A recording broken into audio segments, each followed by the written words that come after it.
On ne présente plus Bill Gates, l'informaticien et milliardaire américain, créateur et ancien dirigeant de la société Microsoft. Aujourd'hui, sa femme et lui gèrent à plein temps la richissime fondation humanitaire qui porte leur nom. Celle-ci intervient pour de nombreuses causes comme la lutte contre la pauvreté, la maladie ou les difficultés d'accès à l'éducation, et elle s'efforce de promouvoir le développement durable. Chaque année, elle distribue des millions de dollars à des bénévoles sur le terrain, mais l'argent, ça ne pousse pas sur les arbres. Bill Gates et sa femme Melinda le savent mieux que quiconque.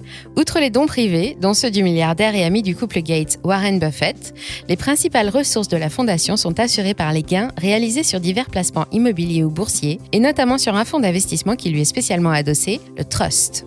Celui-ci gère plus de 22 milliards de dollars de titres à l'heure où nous produisons cette vidéo. Nous avons jeté un coup d'œil pour vous sur le portefeuille de la fondation Bill et Melinda Gates à fin mars 2021, et étonnamment le fonds a vendu un grand nombre de positions sur les actions. Qu'est-ce que cela présage? C'est ce que nous allons décrypter pour vous à travers cette analyse du portfolio. Mais juste avant, si vous voulez soutenir la chaîne pour toujours plus d'actualités et de comparatifs, n'oubliez pas de vous abonner. Bienvenue sur Money Radar.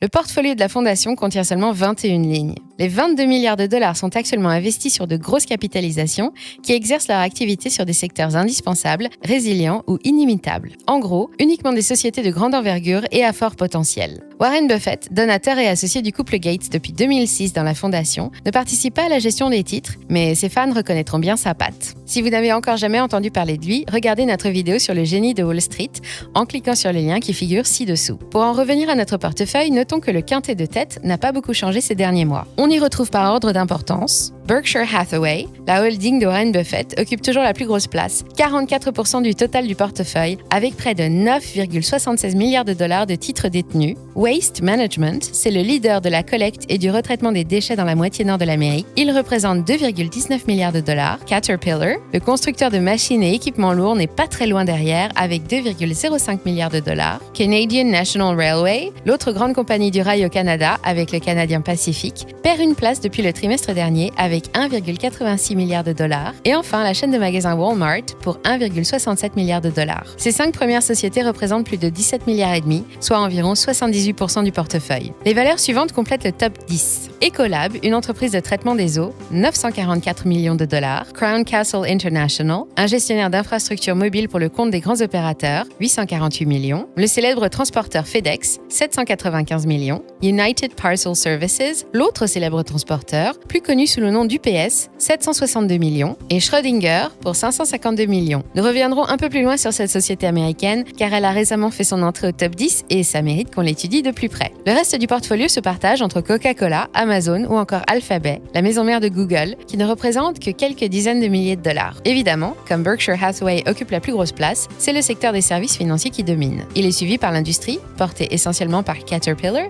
les services et les biens de grande consommation et l'immobilier. Ces secteurs représentent à eux seuls plus de 90% des investissements. Communication, santé et technologie se partagent le reste. C'est donc un portefeuille qui à première vue paraît peu diversifié. Mais ce n'est qu'une apparence car Berkshire Hathaway est l'arbre qui cache la forêt. Le fonds détient lui-même un portefeuille titre de près de 230 milliards de dollars, principalement investi sur les technologies de l'information et les services financiers. On y retrouve en tête Apple, Wells Fargo, Kraft Heinz, né de la fusion de Kraft Foods et la marque Heinz, et la Bank of America. L'excellence de la gestion de Berkshire en a fait une vedette des marchés financiers, et sachez qu'il existe même des trackers qui sont indexés sur ses performances. Quant au trust de la fondation, il se classe honorablement 25e plus gros hedge fund mondial. Il affiche plus 202% net de progression depuis 2013, surperformant la moyenne des rendements des autres hedge funds qui tournent autour de 123%. Le trust suit une stratégie de gestion orientée vers la création de revenus et la gestion passive. On constate à ce jour que presque la moitié du portefeuille est placée dans d'autres fonds d'investissement. Si cela vous dit d'entrer dans les détails, vous trouverez des liens sous la vidéo pour accéder à la composition du portfolio de la fondation. À présent, examinons de plus près les derniers mouvements et les arbitrages réalisés ces derniers mois. Les ventes. Berkshire Hathaway. Voici les lignes les plus importantes du portefeuille de Warren Buffett. Apple pour 43%, puis la Bank of America, suivie de Coca-Cola, American Express et Kraft Heinz. En fin d'année dernière, la fondation a réduit sa position de 10,6% sur le fonds de Warren Buffett et a vendu 5 millions de titres qu'elle avait acquis quelques mois plus tôt. Il ne s'agit que d'une prise de gain, car, comme nous l'avons vu, Berkshire reste de loin la première valeur du portefeuille et la fondation est toujours toujours l'un des plus gros actionnaires de la holding de Warren Buffett. L'opération rapporte 14% de plus-value. Canadian National Railway, l'alter ego canadien de notre SNCF, fait lui aussi l'objet d'une prise de bénéfice avec un allègement de 0,9%, soit près de 17 millions de dollars cédés fin 2020. CNR descend d'un rang au classement des plus grosses lignes, mais le titre garde la confiance du trust. Il conserve encore près d'1,9 milliard de dollars. Les GAFA, c'est 50% de réduction pour les géants Apple, Amazon et Alphabet, qui occupaient déjà le bas du tableau. Comme nous le disions, il ne s'agit que de quelques dizaines de milliers d'euros.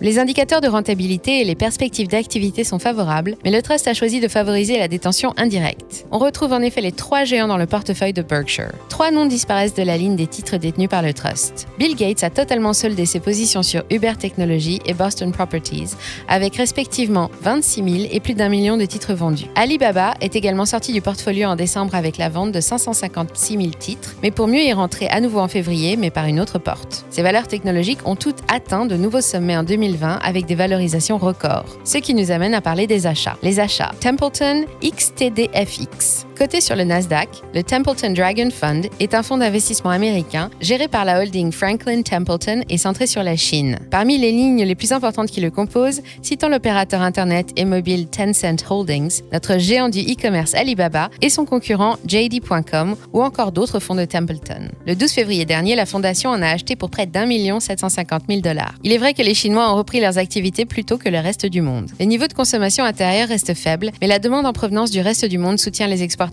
et stimule la production. Dans son dernier rapport de conjoncture daté de mars 2021, le cabinet Xerfi Prévisis souligne le rebond de la Chine après la pandémie. Elle est le seul pays à afficher une croissance positive de 2,8% en 2020. Le mouvement semble se poursuivre au premier trimestre 2021 et Bill Gates y croit. Les performances du fonds décollent avec 57% de progression sur un an. Voya Asie-Pacifique, IAE. Voya Asie-Pacifique est lui aussi un fonds d'investissement américain, mais à haut rendement, créé en 2007 et principalement orienté, comme son nom l'indique, sur la recherche de revenus. Il investit dans des titres d'entreprises de la zone APAC ou Asie-Pacifique, qui comprend l'Asie de l'Est et du Sud-Est et l'Océanie. Des entreprises chinoises, taïwanaises, australiennes, qui évoluent pour la grande majorité dans les hautes technologies, la consommation cyclique et la finance. On y retrouve parmi les plus célèbres Tencent, Taiwan Semiconductors et à nouveau Alibaba ou encore Samsung. La fondation vient d'acheter pour un demi-million de dollars de parts le 12 février dernier. Également boostée par la reprise de l'économie chinoise, la valeur de la part a bondi de 60,31% en un an et les revenus annuels essentiellement composés de dividendes perçus tournent autour de 9,4%. Schrödinger SDGR. Schrödinger a fait une entrée tonitruante dans le top 10 du portefeuille de Bill Gates. L'entreprise américaine y était déjà présente, mais l'opération l'a fait bondir dans le classement. Elle détrône le colosse Coca-Cola et lui vole sa place de numéro 10. 552 millions de dollars ont été investis en décembre dernier sur le pionnier des biotechnologies, puis à nouveau le 12 février dernier pour un peu plus de 16 millions de dollars. Schrödinger propose des logiciels d'aide à la recherche scientifique, notamment dans la conception de médicaments et la découverte de nouvelles molécules,